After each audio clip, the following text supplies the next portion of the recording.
Okay. Am I the asshole for telling my daughter that life isn't high school, and if it was, she would be the loser now? I'm going to go out on a limb and say, yeah, maybe you're being a little harsh. Let's see. Probably warranted, though. Let's go. My daughter is 24, Kelly, and my younger daughter is 23, Sarah. They both had very different high school experiences. Kelly was very social and in different sports.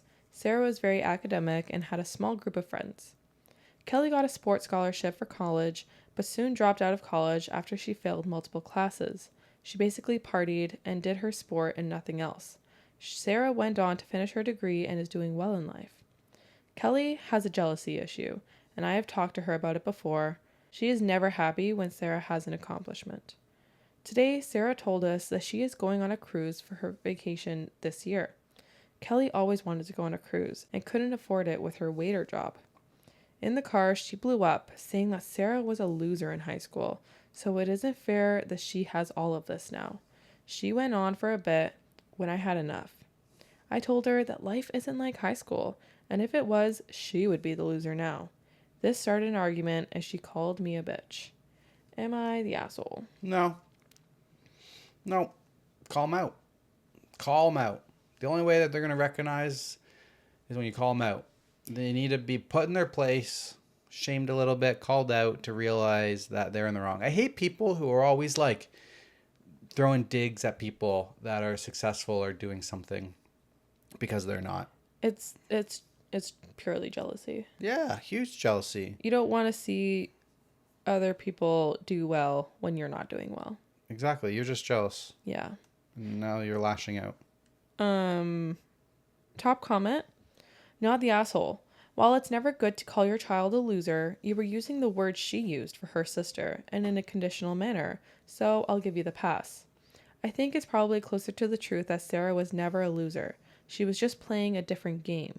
She did what she was interested in, had close friends, and probably never wanted to be popular. Research has shown that siblings intentionally differentiate themselves from each other. I had 5 siblings, and we were all very different. My closest brother, only 14 months older, was on the chess club in high school. I could never beat him at home, so I never joined.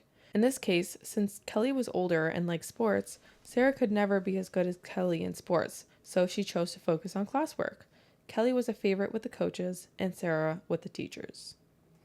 Yeah, That's interesting. Absolutely that makes sense. I feel like it's probably rare when the siblings enjoy the same things because I feel like no matter who you are, it's human nature to want to be the best, want to be number one. So how can you be number one if you're just following suit with what your siblings did? They got there first. They're more experienced than you. So usually the younger sibling is always going to want to do something different, go down a different path. Not the case for my sister. Makes sense for me. I went to university for accounting, got my CPA. My sister is now did university for accounting in the process of getting her CPA. I'm still working for a public accounting firm. Yeah, I'm still very surprised your sister was going to school for accounting even after you decided to go to school for accounting. It's very... I don't know. We just are strong at math. That 95% in calculus. There you go. So sometimes, I think on the larger scale, though, majority of the time, the siblings try to create themselves different hobbies. Hobbies. They try to create themselves different hobbies and habits. Because they want to be different from their sibling. They don't want to live in their sibling's shadow. That makes sense. So it absolutely makes sense to me. Yeah. My sister and I never had I don't know, power struggle, I guess. Did you ever play any sports? No, I danced. Yeah? A little bit when I was young. Cool. I know you've played a lot of sports, babe. You're good at everything. No, I actually never did. Well, I never played on any sports teams because I was going motocross racing every Sunday. I was very raised as independent. So teams, pass the ball. I was never good at that. I joined when I lived in Lindsay because I felt like I had no friends. I joined the rugby team to try to become friends with the jocks because that school was literally segregated into the athlete, popular kids, the jocks and stuff. And I was like, maybe if I join the rugby team, I'll get in. I never did, and I just ended up with a broken foot. Never really played. I was the second worst player on the team. It was rough. It was a rough sport. Yeah. Yeah. Rugby is rough.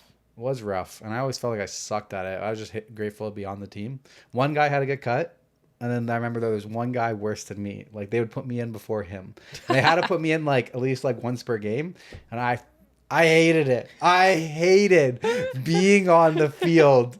And, like, there's so many people watching you from the sideline. There's a whole nother team. And if the ball came to me, I hated it. That's so funny. Oh, my God. It was, like, the biggest anxiety that I have ever had. Like, I hated it. All to be popular? Was it worth it? No, it didn't even work out. They were still assholes. I never even became friends with them. And that's a lesson to you kids. Don't try to be someone that you're not. It's not going to work. That's literally, I tried to be someone that I wasn't, and it didn't work, and they were still assholes to me. So just be you. Yeah. Well, if the schools had a motocross team, I'd be on it, but they didn't. So, All right. Moving on? Back to me? Yeah. Okay.